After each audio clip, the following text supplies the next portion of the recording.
Good morning. I want to thank everybody who joins us. My name is Ola Atamanova, and Ukraine Media Center Current Forms starts its operation today. It's year 10 of the war, and today is day 433 of the full-scale invasion of our homeland by Russian aggressor, and I want to thank the representatives of all the mass media who tell the world about a heroic resistance.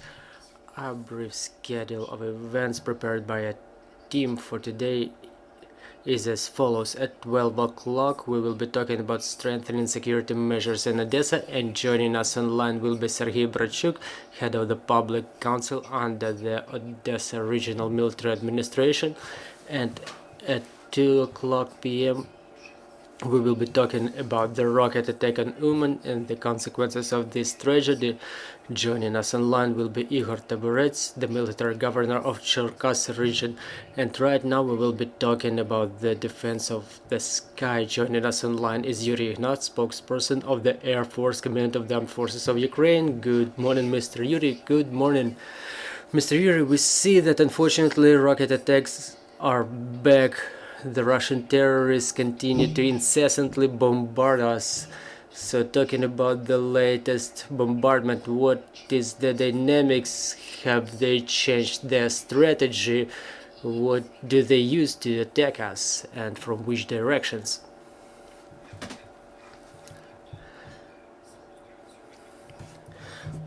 I would not pay so much attention at the rocket attacks that are resumed, but I would rather focus my attention on the use of the guided aviation bombs. We can shut down the rockets, unfortunately not all of them. Unfortunately, there are terrible consequences of terrible missile strikes in Pavlograd and Tuman. It's difficult to see that footage. Innocent people have died. Well, Russia, but it's the usual business for Russia.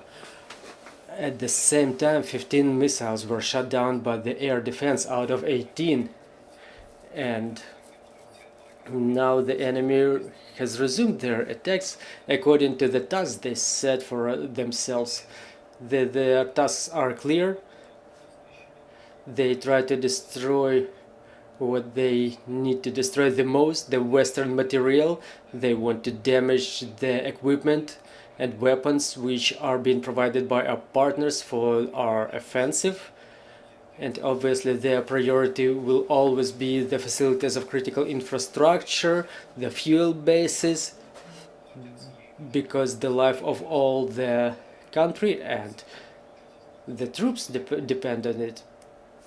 But no matter whether the enemy will continue using the missiles for targeting us, still the use of the guided aviation bombs along the state border and along the forward edge of the battle area is going on a daily basis. About 20 to 200 guided aviation bombs are used in the forward edge of the battle area. Those bombs can fly about 70 kilometers, and they may target the facilities of critical infrastructure, kindergartens, residential areas, and educational institutions and medical institutions. Well, we cannot counter this type of ammunition. It's irrational, and in our air defense is inefficient against the bombs themselves, but we should rather try to down the Su-34, the carriers of those aviation bombs, the tactical aviation fixed-wing aircraft which operate in Kharkiv, Chernihiv, Sumy region, and all the way to Odessa region, and all the regions which are located along the forward edge of the battle area. All those regions end up under attack of those aircraft. What is needed to fight them? Well, everybody knows the answer. We need a long hand. We need a long hand to reach the enemy on the distance further than we can do it now. Now the air defense system with the longest distance that is available to us is S-300, but it's the Soviet era weapons. And now we have some Western equipment which allows us targeting the enemy aircraft at the distance of 150 kilometers in the depth, and we could oust the enemy aviation away from our borders or shut down the enemy aircraft. Unfortunately, we only have 2 battalions of such air defense systems, and now we're waiting for the decision about the fixed-wing aircraft that everybody awaits in the Ukrainian Air Force. I mean F-16. They can efficiently counter Russian aviation all along the forward edge of the battle area. Well, many people ask, many journalists ask, well, it's clear we will try to down the enemy aircraft using F-16, which can carry the air-to-air rockets and missiles. But what to do with the other regions? What if the enemy resumes their attacks on Chernihiv and Sumy region? Will it result in any escalation of the conflict? And will it create any additional concerns with our Western colleagues?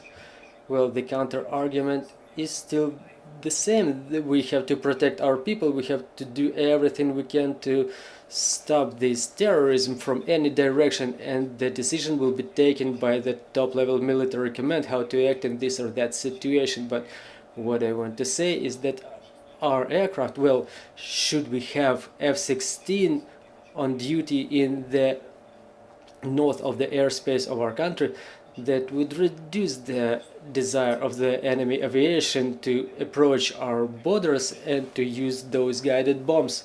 Well, it's not necessary to down the enemy aircraft, but we just have to have a strong counter argument which would reduce their desire, just like F-16, which would reduce the enemy's desire to enter our territory. When IRIS-T only arrived, you were telling us about the high efficiency of those air defense systems. Now we know that we already have Patriots in operation in our air defense system. So what's their efficiency? What can you tell us about their performance? Well, you ran a little bit ahead. We just announced that Patriots are coming to us shortly. Obviously we cannot report anything what was going on in which region and where and when. We were only talking about the battle operations using NASAMS. Maybe you've seen those videos. There were small tridents built on the air defense complex, which mean the downed targets, sometimes aircraft, drones or missiles. So NASAMS proved its efficiency just like IRIS-T did. IRIS-T is one of the most up-to-date air defense systems available to Ukrainian armed forces today.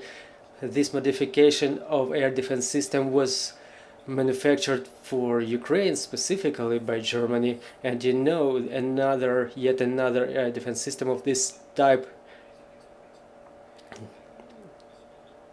was taken in the ranks of air defense forces of Ukraine. So, but we don't want to disclose all those details about the Patriot system so far during these latest missile attacks by the enemy.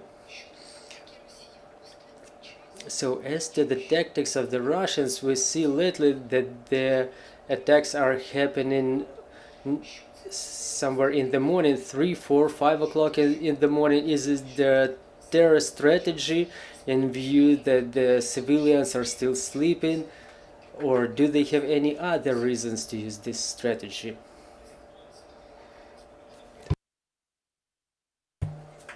Well, we're facing the bloodthirsty aggressor who started the full-scale invasion with the early morning attacks at 4 o'clock in the morning on 24th of February. They launched the missiles, the aircraft against us, and now they use some new munitions such as guided bombs. That's an old type of ammunition, however they started using it just recently to what I have to say, everybody uses UAVs now, not only reconnaissance drones but also the loitering drones. You see, the enemy uses a lot of them against us. So talking about the tactics, whether it has changed or not, well, obviously they keep changing it. For example, in autumn or winter they were using their drones in the night, so they were using them in the night, so it's more difficult for us to down them, so they were using those drones to attack our critical infrastructure, and it was only holding as a motorcycle, and you cannot shut it down with the small arms. Now air defense forces use thermal vision devices and light projectors to damage the drones on different sections of the route, so their efficiency was higher during the night. And after the loitering drones, they were started using the missiles in the morning, but now look, they don't use this huge amount of missiles as they did during autumn or winter, because they did not reach their goals of destroying our infrastructure and bombing us back into blackout. So, unfortunately, they continue manufacturing their missiles, their high precision weapons such as Caliber or Iskander M or X-101, but they cannot make it so quickly because first is the influence of the sanctions, and second, it's very expensive process. For example, the cruise missile such as X-101 or Caliber is an unmanned aircraft, and manufacturing of such aircraft requires some significant period of time, and I hope that the sanctions will complicate that process and they will probably proceed to use of other ammunition such as S-300 missiles that they use along the forward edge of the battle area usually. We have questions on the floor. Rakut Anastasia Ukrinform, can you tell us about the number of the enemy fixed-wing aircraft located in Crimea, and can you tell us anything about Sukhoi-57 aircraft that the use of which Russians announced but they have never used them? Well, I cannot give you the exact number of the aircraft in the Crimean Peninsula. I have to make a call to double check those numbers, but what I can say, they use all of the airfields which remained in our occupied Crimea. Well, you know, we had a Belbek airfield which is currently used by Russian aviation for both fixed-wing and rotor-wing aircraft. They cover the Black Sea troops from their air using those aircraft. They continue inflicting strikes from there using both guided aviation bombs and aviation missiles. And the second part of your question was how many aircraft were located there, and what about the Sukhoi-57 aircraft? Well, I've forgotten even about that aircraft. So yeah, they have this Sukhoi-57 that they were demonstrating in the exhibitions. Well, there was Sukhoi-75, like the figures were put in a different way. They say it's a sixth generation aircraft. One is with the one engine, another is with two engines, but I have to say that our air defense forces did not document the use of any of those aircraft in any operations. Obviously, we cannot exclude its use somewhere in the distance, but for us, actually, for our air defense forces, any air target is just a dot on the radar, and this is how our air defense forces track the movement of targets over the territory of Ukraine and in adjacent areas. But anyway, they have Sukhov 34th, Sukhov 35th, Sukhov 27 and Kamo 52, for example, helicopters, which are mostly used along the forward edge of the battle area. So those are the aircraft which prevail over pretty strong Ukrainian aviation, so they have enough number even of those obsolete models. So, but talking about the aircraft you mentioned, well, they had this Armata tank, for example, that they demonstrated during the military parade, but now the world generally the countries don't put high stakes on what Russia demonstrates in their exhibitions, different maneuvers by their aircraft. It doesn't play any significant role anymore.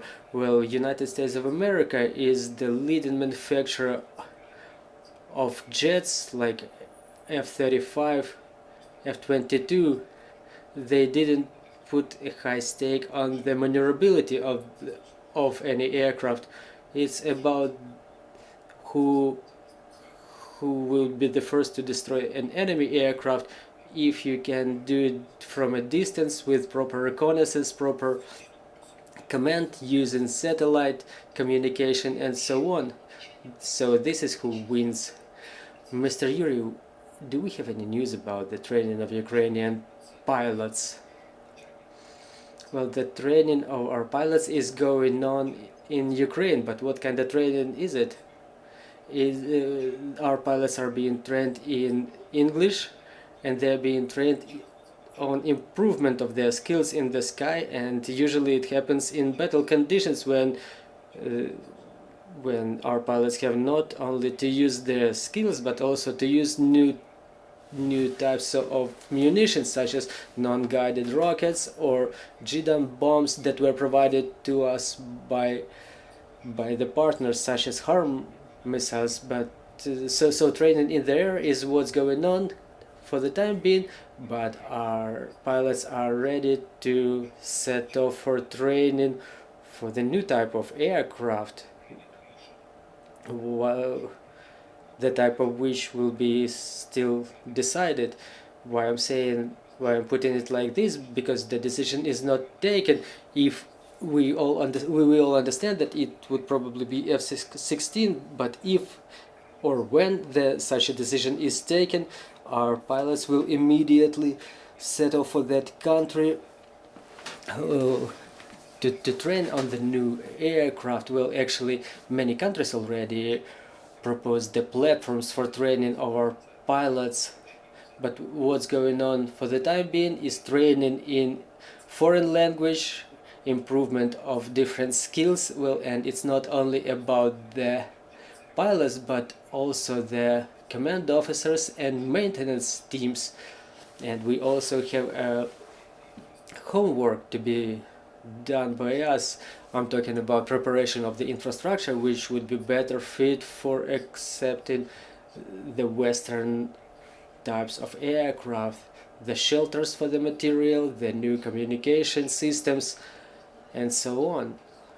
Mr. Yuri, I cannot help but asking, we know that Russians, they have a sentiment with regard to different dates. It's 9th of May ahead of us.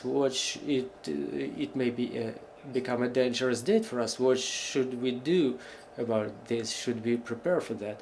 Well, the bombardment of Uman, it happened on the 28th of April. Well, it was no sacral date, and yesterday was the 1st of May. It's a sacral date, right? So I would not tie the strikes to any dates. They may strike or they may not strike. Well, we shouldn't do any divination here. We just have to be ready for that. It's the work going on, and both the civilians and defense forces should be ready to repel the enemy attack. This is actually what we started a conversation with here inside of the country. I'm inside of the country myself. For example, people in Kyiv pay a lot of attention to the missile strikes, but in fact the forward edge of the battle area, which is very long, over there on a daily basis different types of equipment or munitions are used. S-300, MLRS, guided bombs. By the way, MLRS can launch their missiles at the distance, or rockets at the distance more than 100 kilometers. So people over there, they don't think about any sacred dates. The time between shellings is measured in hours, not days. So we just have to continue supporting our close ones, supporting our armed forces with a good word, advice, and everything else we can.